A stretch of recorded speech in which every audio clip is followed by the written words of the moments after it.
Assalomu alaykum hurmatli do'stlar. Bugun arab tilida yangi suhbat o'tkazamiz. Faqat ozgina boshqacharoq.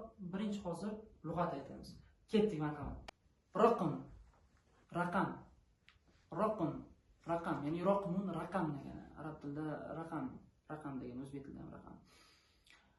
Wahid, bir, ithnan, ikki, thalatha, uch, arba'a, to'rt, xamsa, 5, sitta, 6, sitta desa ham bo'ladi.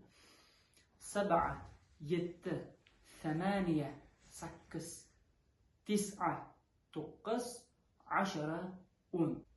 11, 11, 12, 12, 13, 13, 14, 14, 15, 15, 16, 16, 17, 17, 18, 18, 19, 19, 20, 20. كم لدي ورق؟ 1 2 3 4 6 5 6 7 8 9 10 11 12 13 14 15 16 17 18 19 20. فهمت فهمت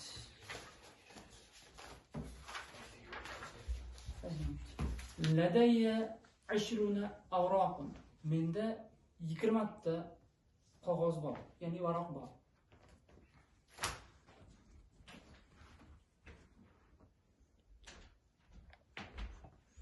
هل لدي 1 2 3 لدي 3 دفاتر.